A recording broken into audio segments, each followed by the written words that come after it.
Once again, I'd like to welcome you if you're just tuning in to the Keith Harris Show Global Network right here on Hotline Radio. Now, we have on the phone the, in my opinion, the boss of daytime television. This man would need no introduction if you were standing in front of him, but he has been in over 120 prime time television series and feature films. He's the boss on television, Emmy Award winning, People's Choice Award winning, Eric Braeden. How you doing there, sir? Keith, how are you doing? I'm doing wonderful, as a matter of fact. I'm doing great. What have you start out with? How's your day been so far, Eric? We had rain in Los Angeles, which was wonderful news.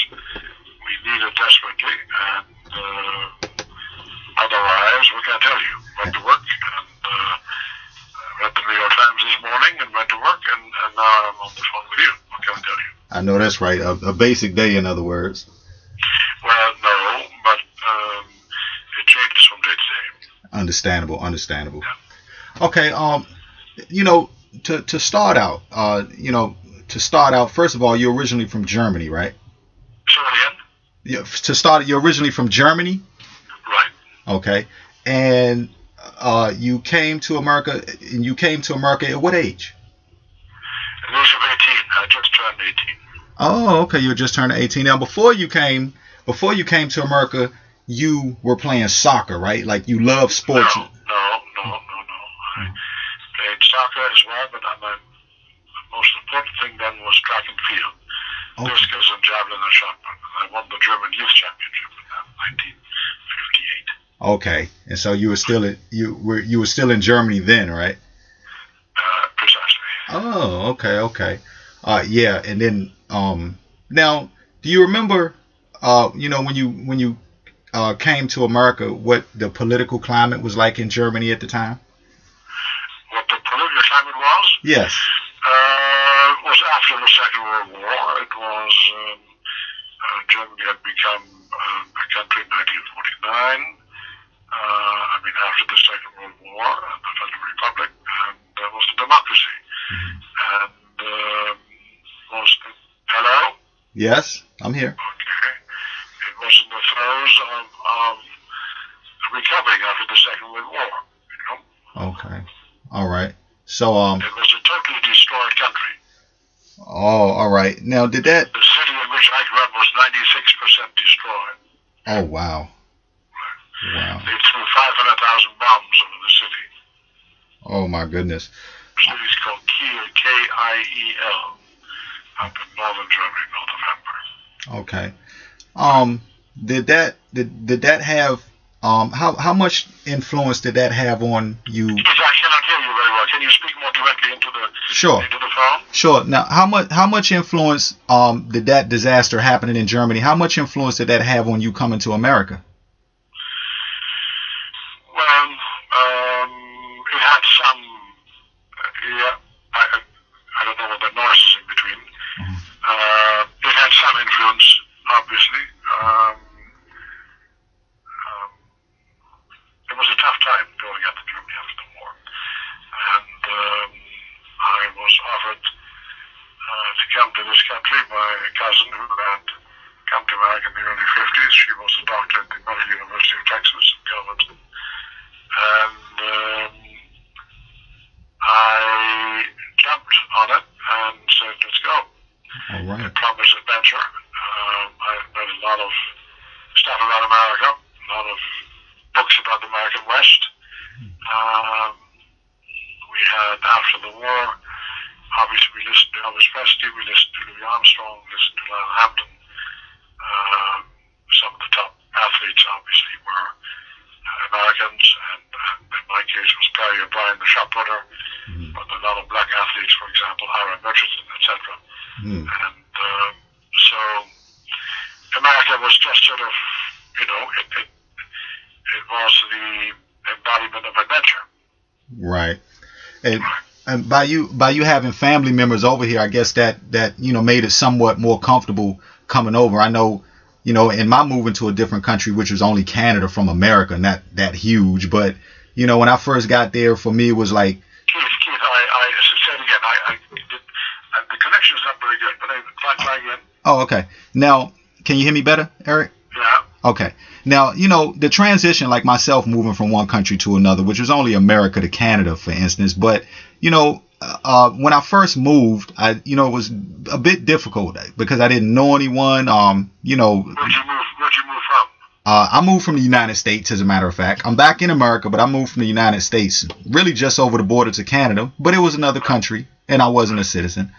And so, going through the motions of, getting used to meeting people, just kind of finding my way and different things like that, was difficult. Like how hard or easy was the transition for you? That's a good question. In some ways easy, in some ways not. I would say the most shocking thing was in 59, in May of 59, end of May, beginning of June, I took the Greyhound bus from New York to Galveston, Texas, and we traveled in the South. And the racism was unbelievable. I mean, I was absolutely shocked by the blatancy of it. And that is what stuck mostly in my mind.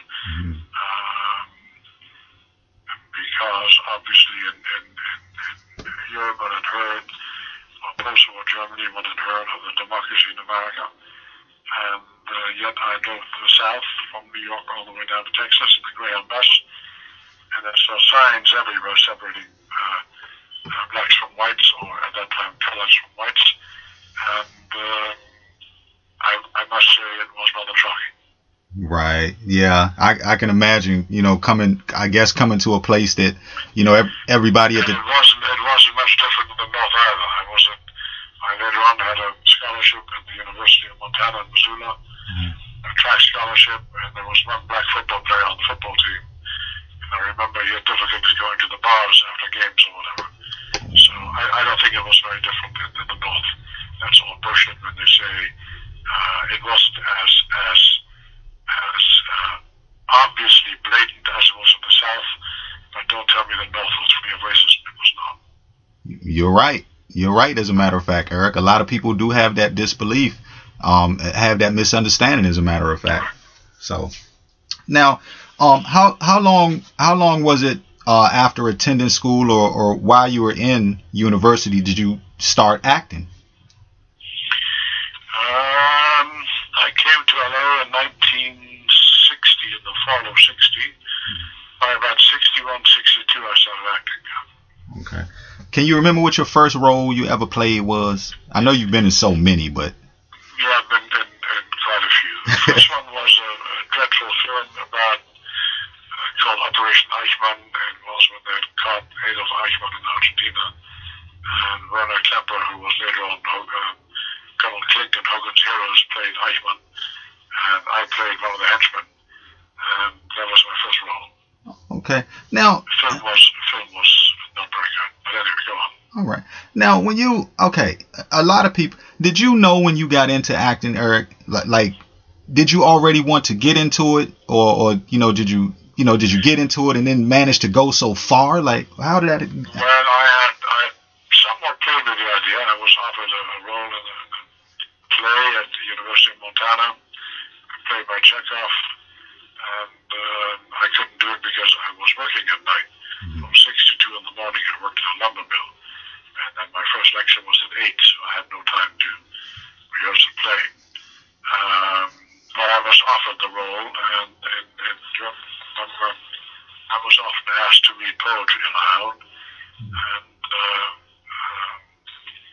so there was a kind of, sort of, maybe a leaning towards it a little bit. I was fascinated by it a little bit. And I was fascinated by certain characters in certain plays. And seeing Hamlet for the first time really struck a chord within me. And then I saw Richard III, and it was another very strong influence. And then, of course, the time. Marlon Brando films. Right. And he played Mark Antony in a play by Shakespeare called Julius Caesar.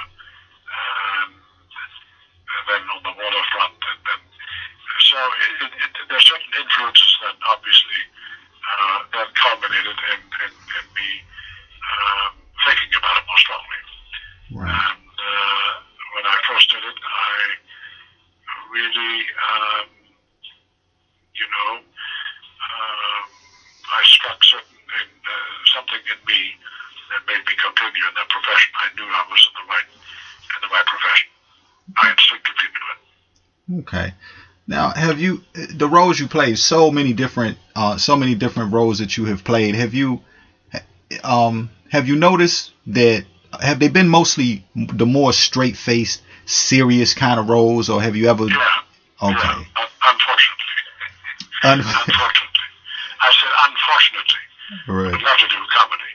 Yeah, I could see that because I could see that you have a sense of humor, but I mean, hey, you've done great playing the bossy figure and things like that. And let me ask you, are you that much far off than your character is Victor Newman, I'll ask? Because listen, I've watched interviews with you, Eric, and I've studied you, and you're serious, you're about politics, and you're focused just in your everyday life. And that's not far off from the character you wrote. Do you play that role so well because that's partly you? Yeah. Yes and no. That's a good question and a very difficult question to answer, because the number of things that Victor Newman does that I couldn't care less about. So I would have a much better relationship with my family, and certainly with my kids. And if a kid acted as ungratefully as St. Nicholas does, I would kick him in the ass and say, "Get out." I mean, in other words, I couldn't tolerate that kind of a spoiled behavior. But then, would I personally do some of the things Victor does? No. But there are some similarities. Mm-hmm. In other words, I don't take any shit in real life either. So you come at me with respect, I treat you respectfully. You come at me with disrespect, I come after you. I don't give a damn who it is. That has been the case with me from the very beginning. That has never changed. So, do we have things in common? Yeah, in a sense. The emotional reactions to some things are similar, I think. Mm-hmm. Yet there are so many things Victor Newman does that I personally have no interest in. Okay, right. Yeah. You know what? I like that answer you gave it. Look, it's an honest answer that any manly man would really give, Eric. So well, it's a difficult. It's very difficult to answer, because you obviously, when you act, you take out of you steal out of your own background. mm-hmm. Certain moments and certain emotional happenings in your life that you then draw from. Mm-hmm. And so, you understand, one's own experience blends over into what you put into the character. So, in that sense, yeah, there are similarities. Okay. Now, you've seen generations change in the media, Eric. So what I said you've been in the media for a while, and you've seen generation change and things like that. I've been in the media for 52 years. Exactly, 50 years over, right? So that's why I know that this question is a good one to to get your input about. What do social media nowadays, and just the internet, social media, everybody's online, a lot of different things like that. Do you think?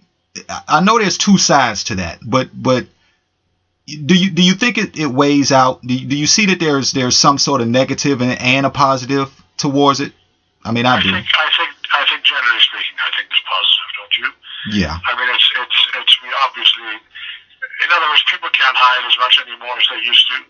That goes, for personalities in all kinds of fields, and most importantly in the field of politics. Although the bullshit seems to fly hot and heavy out of Washington, D.C.,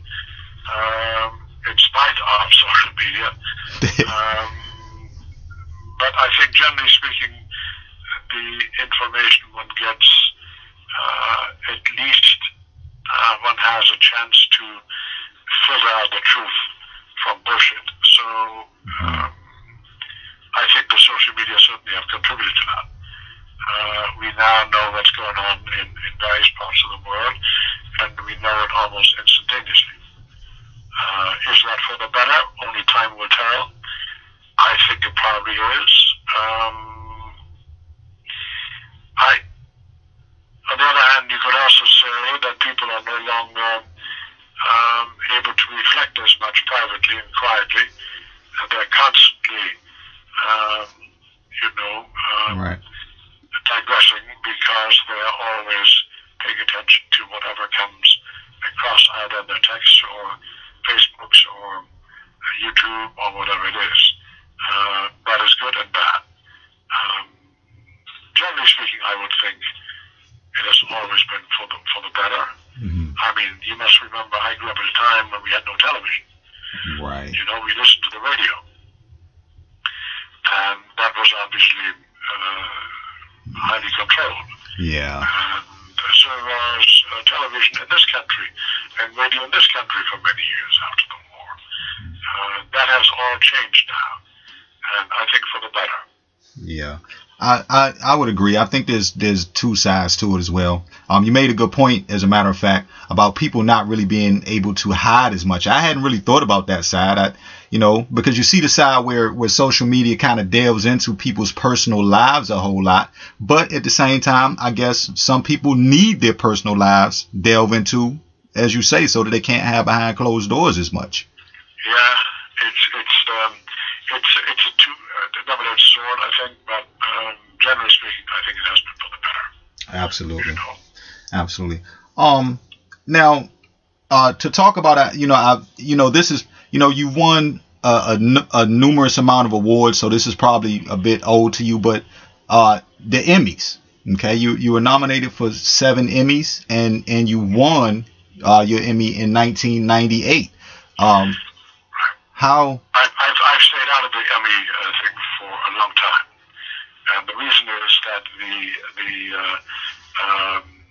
the way by which the nominations were made, I think, to me became very, very bad. In other words, the initial nomination came from within your working group of actors, within your company, within our show, for example. Oh. And that then becomes a popularity contest. You understand? And I don't give a damn whether someone likes me or not. I couldn't care less. Right. But there are some people who literally would campaign for it. I understand it. It's okay. I'm not that kind.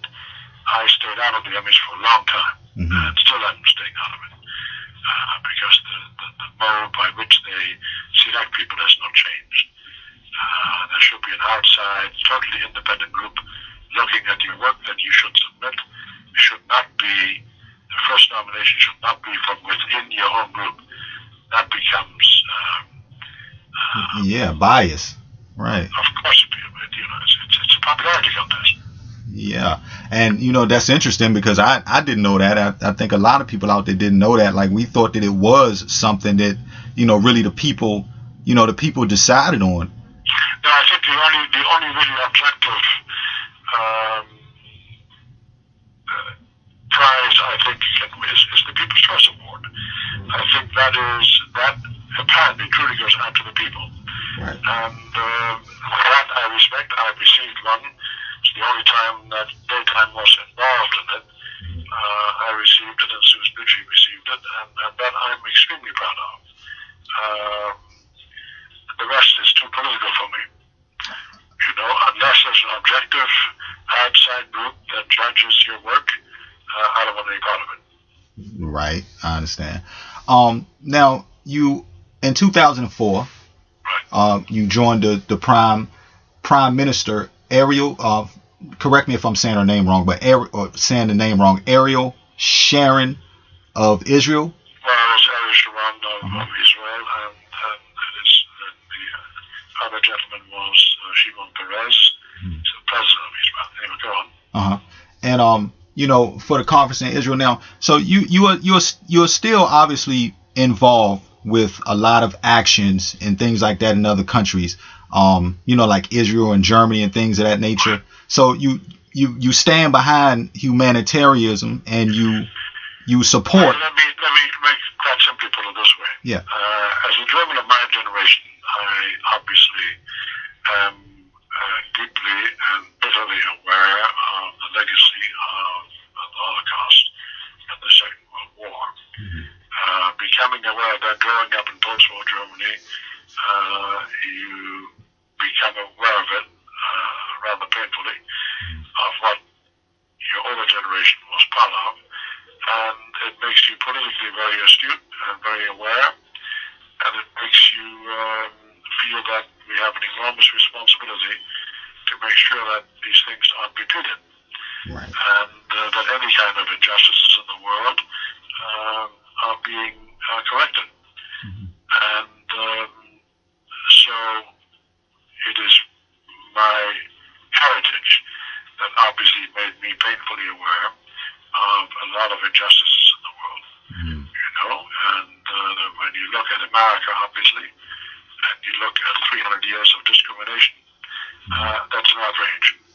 Yeah. And so what happened in Germany during the Second World War is an outrage of incredible proportions. So obviously, as a young German, I will always support Israel, whether I agree or disagree with some of their policies. Fundamentally, I agree with the existence of Israel because it is a direct product of the Holocaust. And so I understand it, and I will always be in support of it. Right. Yeah. But I will be in support of human rights wherever there's a need for them. You know what? That's good that's great as a matter of fact. With a man of your stature actually sticking up and speaking out in those ways, a lot more of that is needed. What position do you feel like we're in as Americans these days? Just in general. Well, I think in general we have. Listen, I came here at the age of 18 and very consciously saw an enormous change in race relations in this country. They certainly have not been improved as much as they can be improved, but they have nevertheless become better, exponentially better. I mean, when I compare this with what happened in the South in 1959, 1960, the difference is enormous difference. A lot of improvements have to be made, but the difference is enormous. Anyone who claims otherwise is full of shit and doesn't know his own history. I mean, you could not in the South go to certain restaurants if you were black. You could not associate with whites. That applies to, by the way, to restaurants in the North as well. I mean, how long did it take to 1965 to have a voting rights act in this country? Give me a break. Yeah. That's until 1965. That's extraordinary. We now take it for granted. But now they're trying to, redistrict voting areas, etc., in order to perpetuate certain kind of discrimination. They're still trying. Obviously, the injustices that occur in some communities where you have, a lot of the black community complains about being treated in a condescending fashion, at best, if not in a very outrageous fashion by the police forces in some communities. Yeah. But I'm sure that has improved as well in some communities. But now we just saw Ferguson. Yeah. I still don't know what really happened there. So in spite of modern communications, we don't really know exactly what happened, how it was provoked. Right. In other words, I would like to know how a young black man goes up to a cop car and hits the cop. And I mean, it sort of defies logic to me. Me too. Why would he do that? He must have been prompted. In other words, no young man, I don't care what color, goes up to a cop car hits the cop in the car, something must have gone down. Yeah. And I still don't know what it was. Right. We still don't know the truth about that.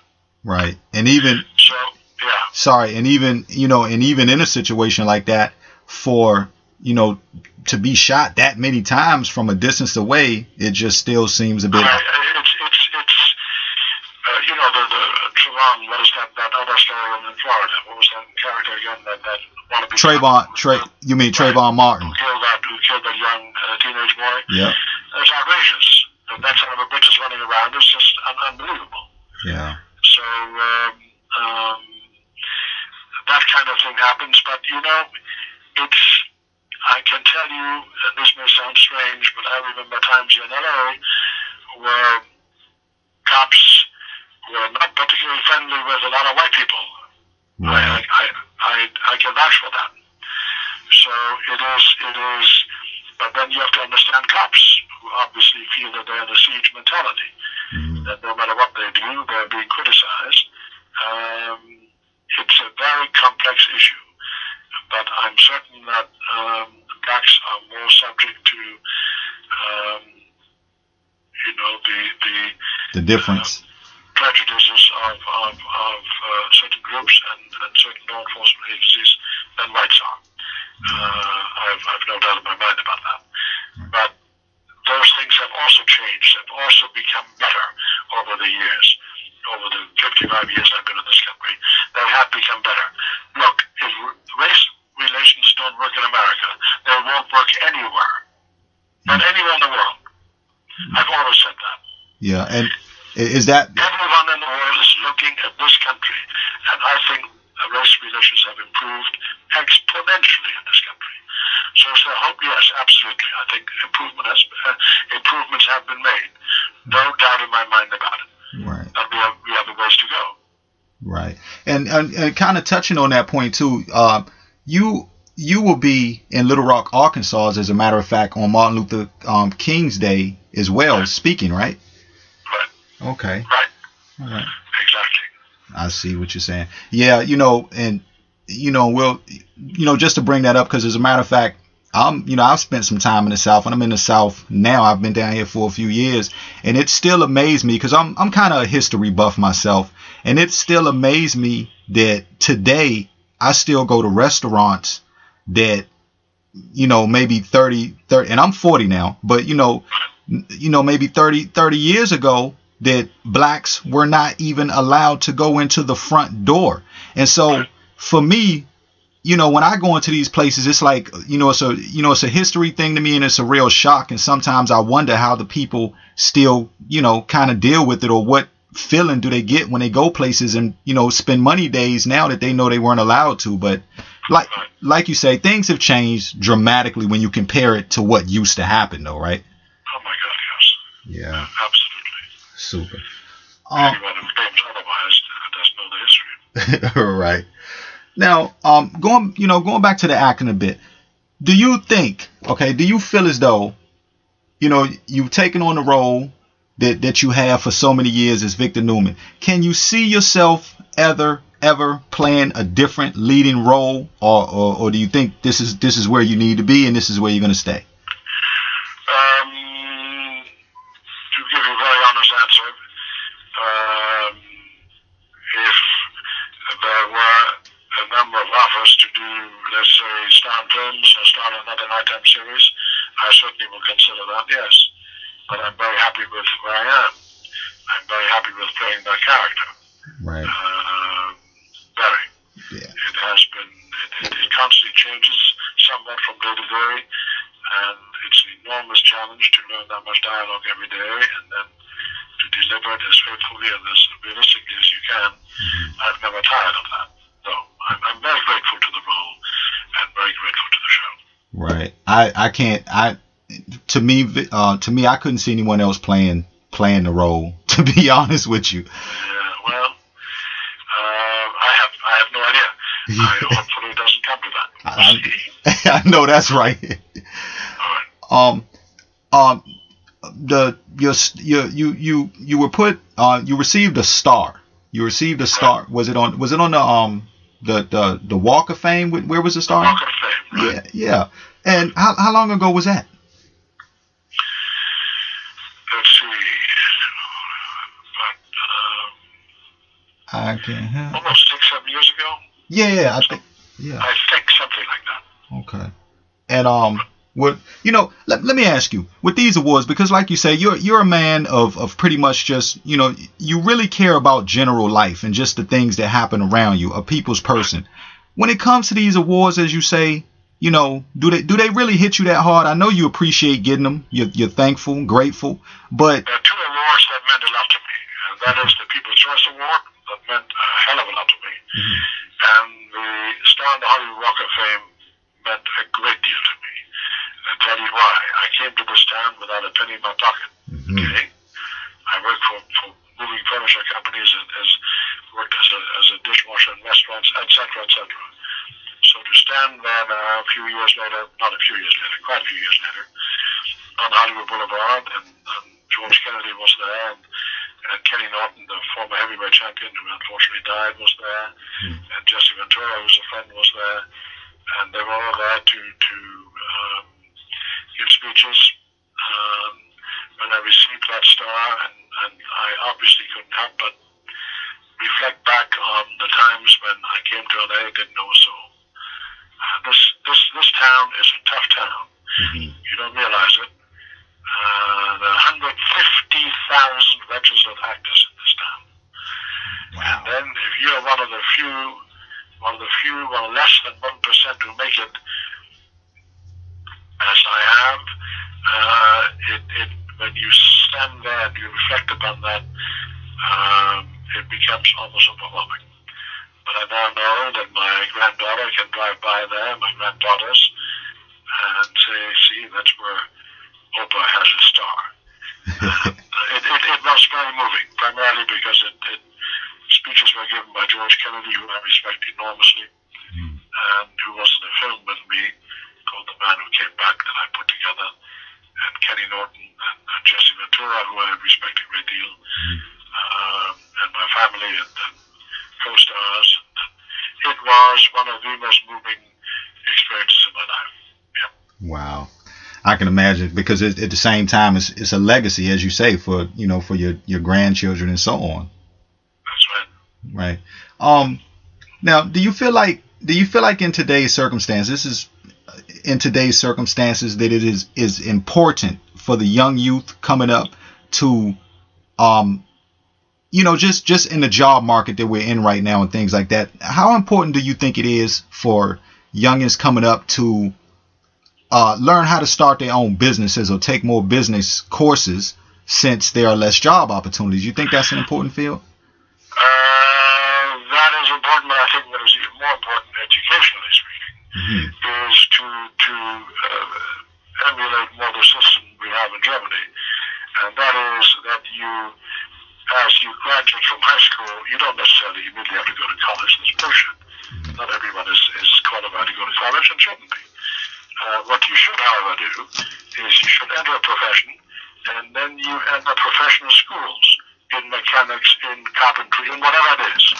So you become an apprentice in someone's business, and then twice a week you go to school. You learn about that business. It's the apprentice system, which I think is great. And then you really fundamentally learn about the profession you're in, and it doesn't make a difference what it is.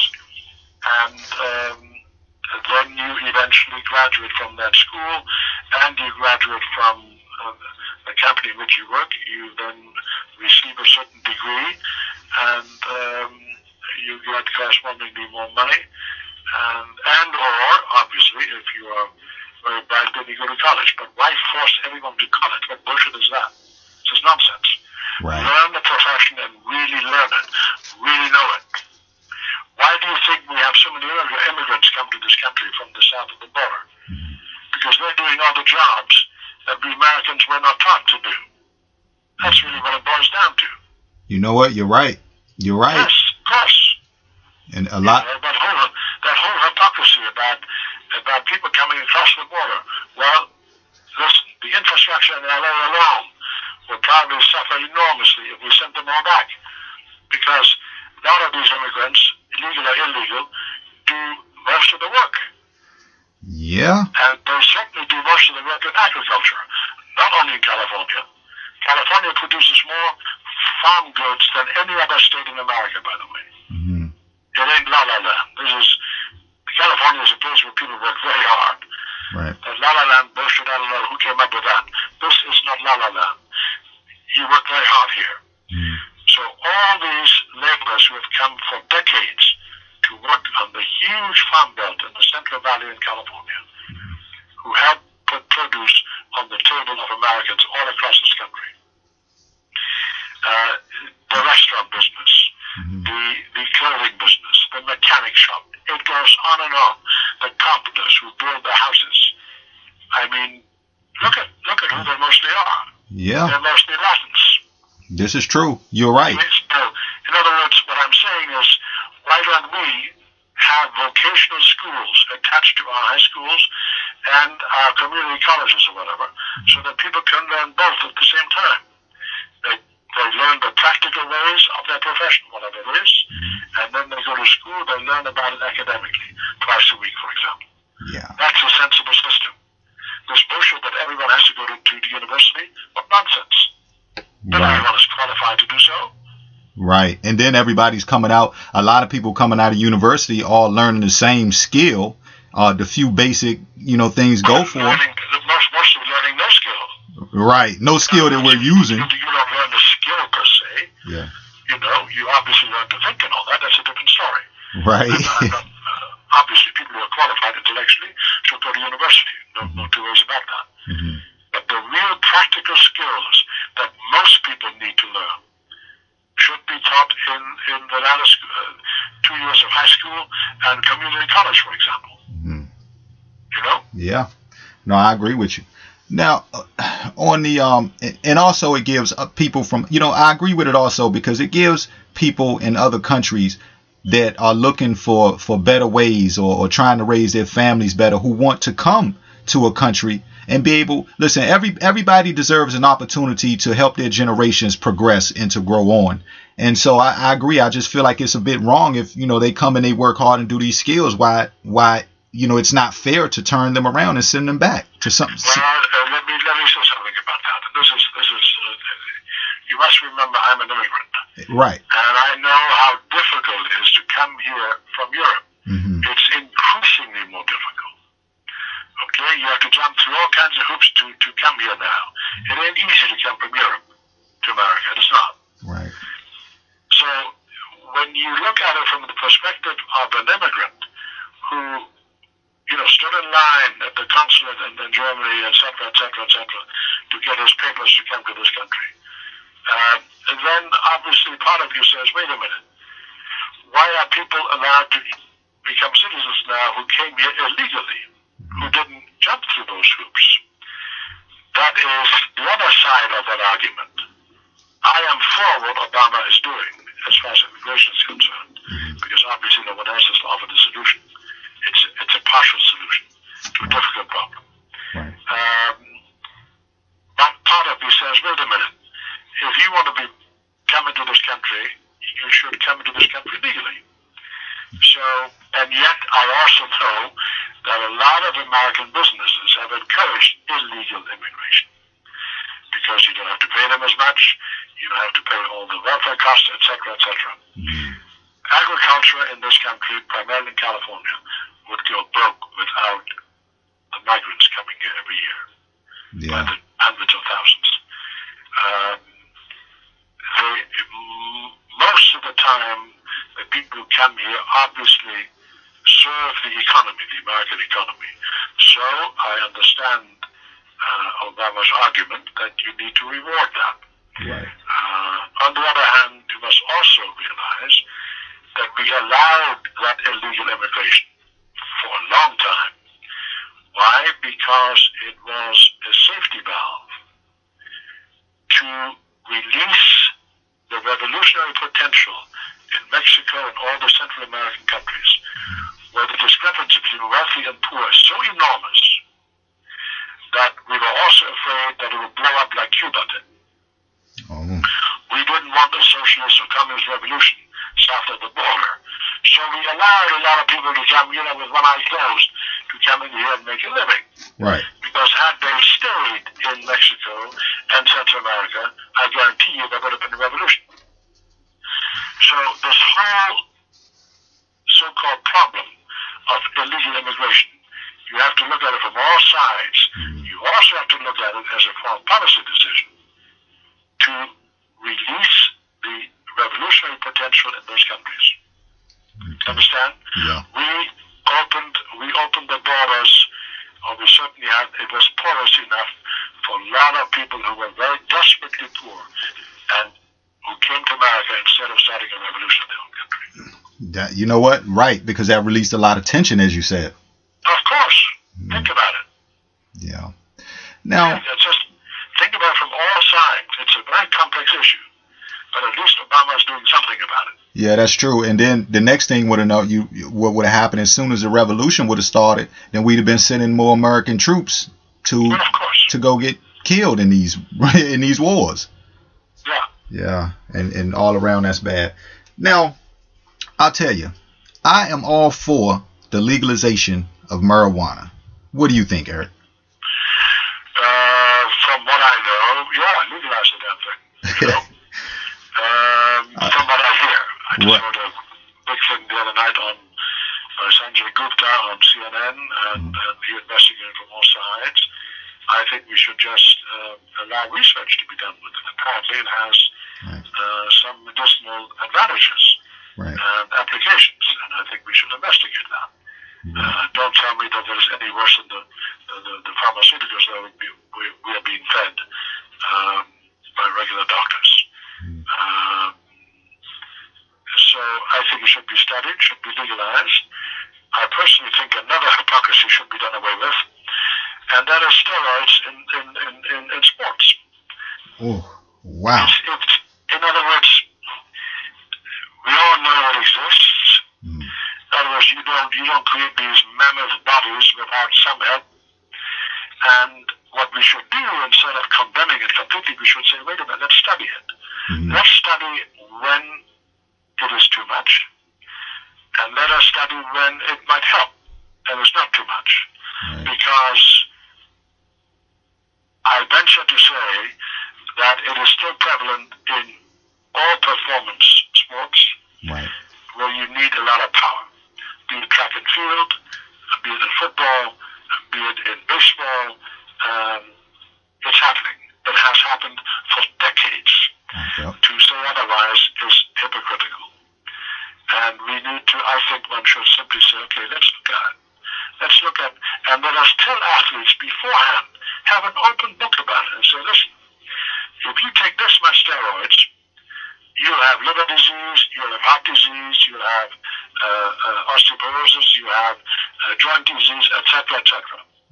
Okay? Right. So if you take this much, however, it might simply help you recover more easily when you train hard, etc. Now, apparently there's also, that they smoke pot after football games. Well, watching a football game, I marvel at how hard these guys hit each other. Are you kidding? Having been in sports all my life, I know, and never having played football, I can only imagine how tough that is. Right. So you're aching and paining. And don't tell me that a lot of them aren't smoking joints afterwards to relieve the pain. Of course, yes. Of course. And if that is good, what's wrong with it? In other words, let's stop being so hypocritical about all this. Let us simply put it under scientific microscope and say, okay, let us research what the effects are. Yeah. Okay? And the other side to that is too, also, Eric, like you say, they put so much restrictions on that, but then when a lot of these athletes get hurt in games and they really want them to come back, they pretty much just juice them up, with all kinds of pain medication. Right, and then send them back anyway. Which is addictive. Right. And they send them back in. I mean, it's the hypocrisy is so rampant, I can't stand it. Just be open about it. Say, okay, what works? What doesn't work? If you use pot, does it have more deleterious consequences than some pharmaceutical? painkillers. Let's find out about it. Yeah. Stop the mystery. Absolutely. Look, the example is very simple. Think of a high school football player who is now 16, 17, and there's a potential that if he weighs a bit more, he could become an offensive lineman at the University of Alabama or UCLA or USC or Stanford or imagine that. Right. You have a 4-year ride, free ride. Most of these guys come from financially, stressed backgrounds. So if some university offers them a free ride for 4 years or whatever, that's a godsend. So would you then not, as a father, say, wait a minute, if I give him a little, if he gets a little steroids or whatever it is, HGH, he will put on more pounds, he will become stronger, and his chances of getting a scholarship at some of the top universities are so much bigger. What would you do? Yeah. Okay. So, why should we not subject that to scientific scrutiny and say, if you take this much, it's okay. If you take that much, it is too much for you. And you will reap the bitter fruits of it later on in life. Absolutely. As we now know from a lot of football players, obviously. Right. Like you say, by the way, I have enormous respect for that sport. I love that sport. I'm a huge football fan. And huge.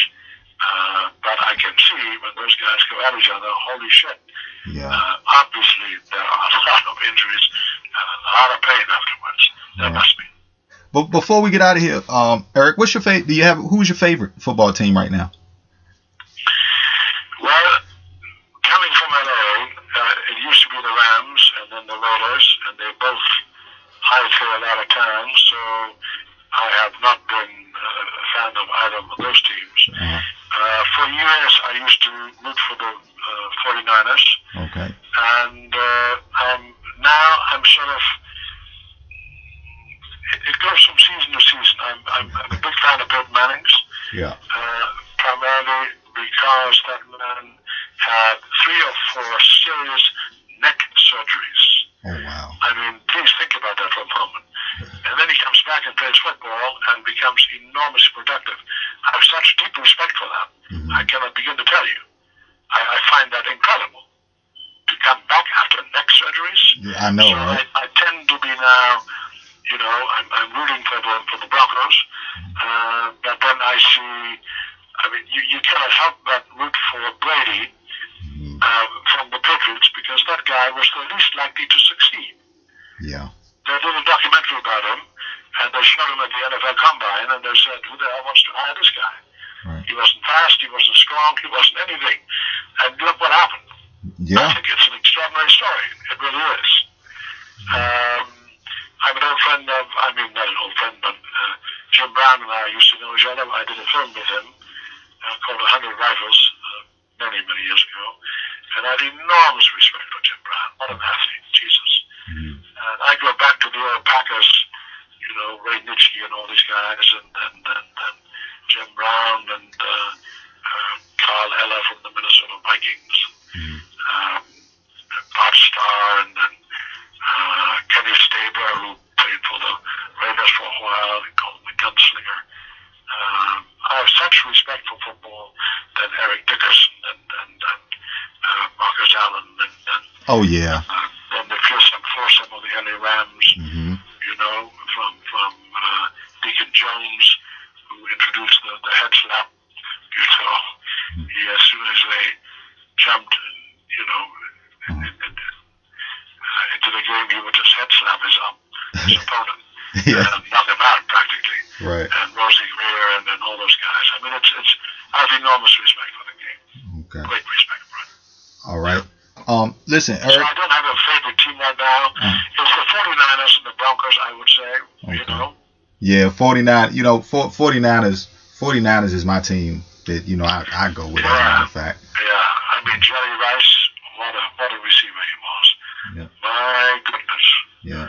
What a receiver. All right. And now you see, the Seattle Seahawks. The Richard Sherman guy is incredible.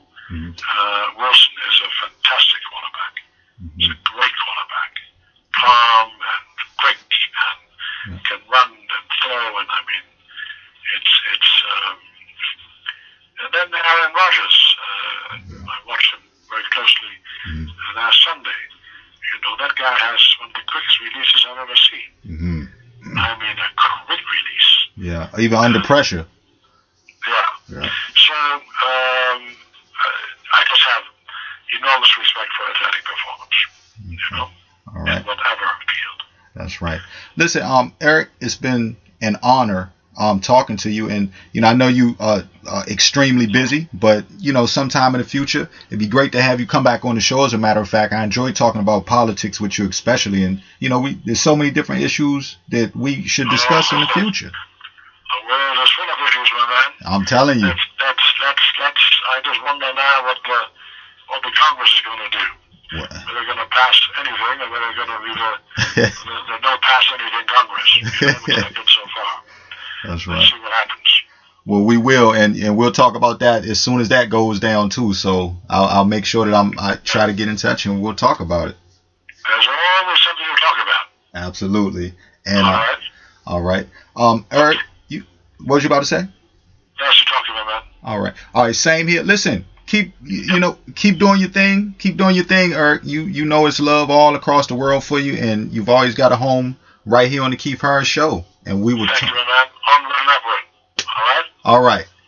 The world is improving. Always has. And let's. Always has. When you live long enough as I have, the world has improved enormously. But we can still make it better. A lot to do. All right. Bye-bye. Thank you very much. Bye. Thank you. That was Eric Braeden, everybody. Wonderful words from an extremely smart, intelligent, great man who's been around for a real long time. Once again, we thank him for coming through to talk to us today. Big shouts out to Sherman as well. And stay tuned. Don't touch that dial. We're coming up right now with Tanya Atomic right here on the Keith Harris Show Global Network Hotline Radio.